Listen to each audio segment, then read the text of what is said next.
There's Tanya Mathias.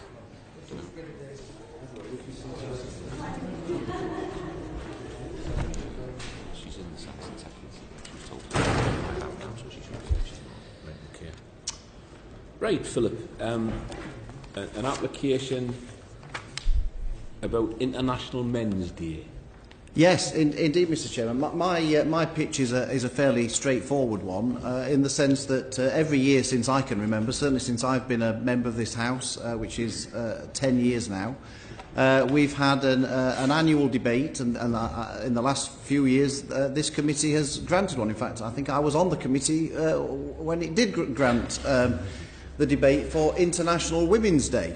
And that's been held every single year. And so I thought that in the spirit of gender equality, it would only be right to have a debate to commemorate International Men's Day, which conveniently falls on Thursday the 19th of November, which is a date when you may or may not have some time to allocate, so it will be very fitting.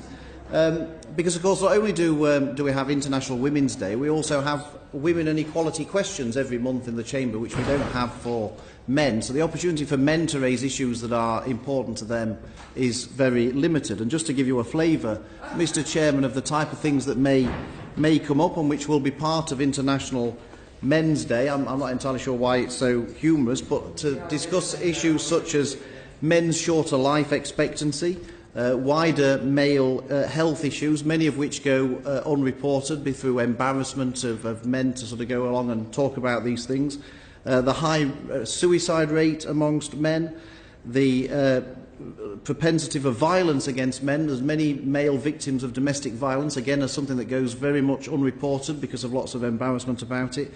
The underachievement of boys in education compared to girls, the issues around father-child relationships, and often the way that fathers sometimes feel they don't get a fair crack of the whip in terms of custody of their children and things like that.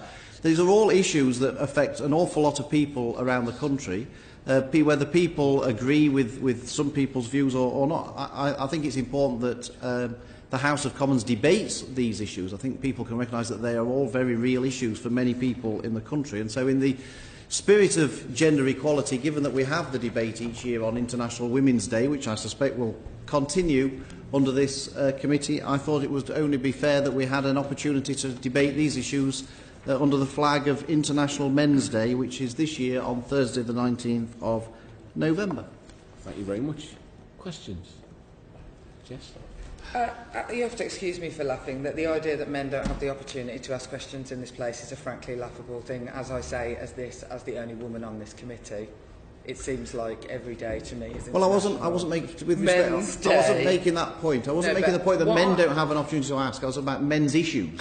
There's a very big difference between men raising issues and the raising of men's issues. But one could raise men's issues in any single one of the question sessions. So men's health, absolutely. So prostate cancer, that could be raised in men's questions, couldn't it? Well, Mr. Chairman, I very much look forward to these arguments being deployed when we come to consider a debate on International Women's Day, because exactly the same arguments could be raised for International Women's Day, that women's health issues, that equality issues could be raised in women and equality questions in other forms. So all I ask is for an equal crack of the whip, that if those issues can be raised without having a debate on International Men's Day, then obviously the same issues can apply for when it comes to International Women's Day, but those arguments have never won the day before this committee. I just think that it's worth pointing out the idea that this chamber, that these houses, both of them, in any way reflect gender equality is to me a frankly laughable thing. And so in the fight for equality, I'm not sure the men on this list necessarily have that much to fight for.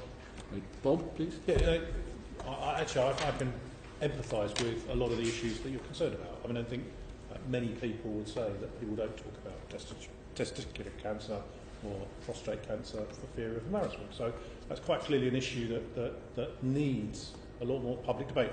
My concern is the balance of debate. On the list of potential speakers, all men. The fact fact that they're all men doesn't matter so much. What does matter is that there doesn't seem to be a preponderance of people from across the House. They seem to be concentrated from the Conservative Party. That either means that the Conservative Party clearly take these issues seriously and the other parties don't, or more likely that you haven't been able to gain people from the other parties that would sign up. I think, to be fair, Bob, there are 3 members of the DUP on from the DUP. I understand that. Yeah. I'm thinking of this. Well, Mr. Chairman, it's a fair point, and of course, if I was made aware of this issue relatively recently. I raised it in the business questions with the, and so really what that reflects is the number of people I managed to see in between business questions and having to get the form in on 5 o'clock on the same day. And I would like to think that getting that many names in such a short period of time shows there's actually quite an appetite for a debate. And I'm sure I would be astonished if there were not members from across the House who have constituents who are concerned about the issues that I've just raised. Philip, please. Yes, I mean the points that Ms Phillips has raised would contribute, no doubt, to the debate. Those who don't feel that men's issues should be given an airing can put that point of view. And part of the point of this committee is to generate lively debates where people disagree with each other, not just a parade of people coming out with the same views, all in agreement. So from that point of view, the controversial element of Mr Davies' application would, I thought, be quite attractive. But I wanted to ask Mr Davies whether he had asked the Leader of the House for time to debate this in government time, and what the response from the government was. Yes, well indeed, and we've had a lively debate here before the committee, which bodes well for a debate in the chamber, I would contend, Mr Chairman. I did ask for a debate, and it's perfectly clear the government aren't going to give any time for such a debate, and feel that the appropriate vehicle for such a debate would be the Backbench Business Committee. Again, it seems that the government's view is that given that it's this committee that allocates the time for International Women's Day debate, then this is the appropriate body that would consider a debate on International Men's Day. David, please. Well, I was just going to raise that very point that you mentioned in passing in answer to the previous question from Jess about that you'd asked the Leader of the House for a debate in government time and being directed to this committee. So moving on to the venue for this debate, as far as you are aware, where have previous debates on International Women's Day been held? Well, look, Mr Chairman, it's not for me to tell this committee where it should and shouldn't hold the debates for the time it gets allocated. That's a decision for you, and I'll respect whatever decision that you give. My pitch, though, is that I just ask for parity with what the committee does for International Women's Day. That's my pitch, that I see that the two go side by side and hand in hand, and all I ask is for an even crack of the whip for both of us. That's my pitch. But obviously, I'm not coming here to demand. All of that's up to you. I think the point that Bob made is very very relevant, and that is that you have an application with supporters numbered 1 to 13. 3 of whom are from the DUP and the remaining 10 are from the Conservative Party, Phillips. So, therefore, we are normally looking, when we're granting time for debate, the normal criteria that we use is that there is cross-party support for the debate. So, what we would ask for, in pursuance of your application, that you try and get some members from other parties in order to sign up to the debate. Well, I'm prepared if I don't know if this is seemly at the committee, but I'm sure you'll rule me out of order if it's not, Mr Chairman. Well, I'm prepared to cut you a deal, which is that if you reserve the 19th of November, I'll go away and get some names from other political parties to satisfy your requirement. Well, it's a very interesting proposition, but it's not one we've taken up with anyone else so far.